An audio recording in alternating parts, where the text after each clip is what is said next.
Ari Fleischer is here now, former White House press secretary and a Fox News contributor. Ari, great to see you. I was thinking about you yesterday when we were watching. We catch so many of the White House press briefings. Yesterday, John Kirby took to the microphone, and I'm sure you were watching too. Jonathan Turley weighed in after this exchange happened with Admiral Kirby. He took to the microphone in the briefing room yesterday. Listen. John, how hard is it to walk out of a skiff with classified material?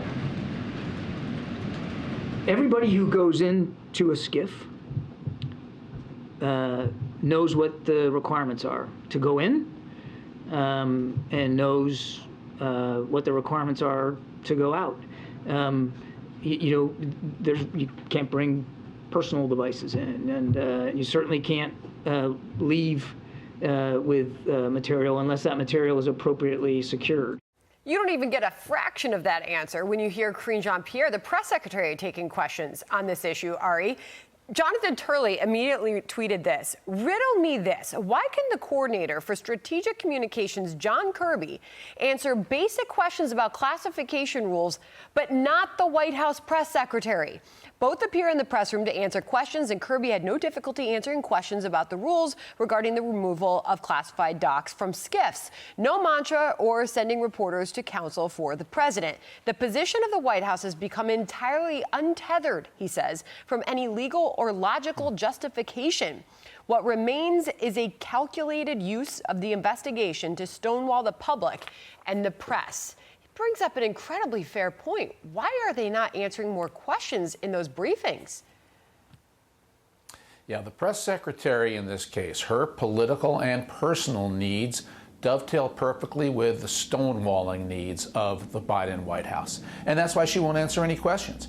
You know, I could have played that game innumerable times as press secretary, but you get to the point where you say, I've got an obligation, actually. These are fair questions, good questions, and they deserve answers. And I'm the press secretary. It's my burden to answer them.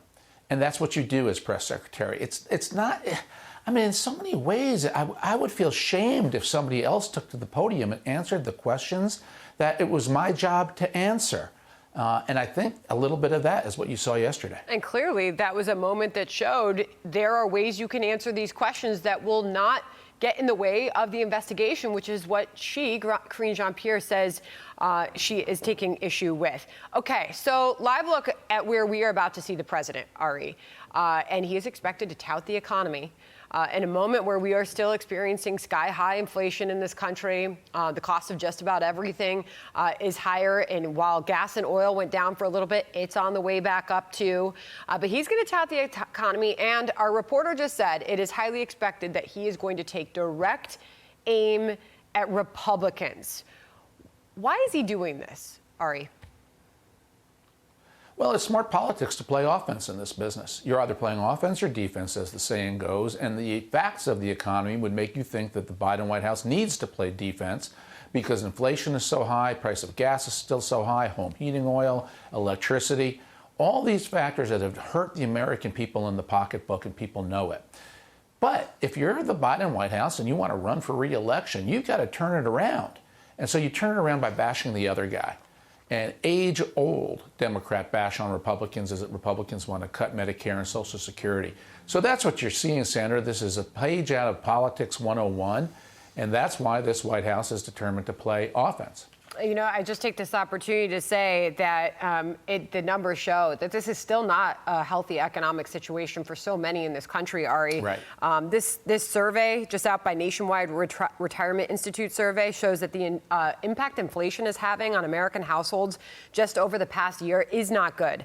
17% had to receive food or goods from a food bank. We've seen the lines right here in New York City. 18% have had to skip meals or not buy groceries due to high prices. Car loan defaults are on the rise, Ari. That is the reality of this situation. We're likely, Ari, to hear something completely different from the White House in just a moment. Real quick.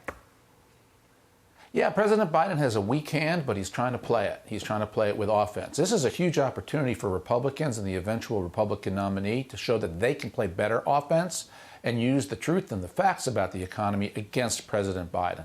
Really interesting. Ari, appreciate you joining us. Thank you. And good to see you. Thank you.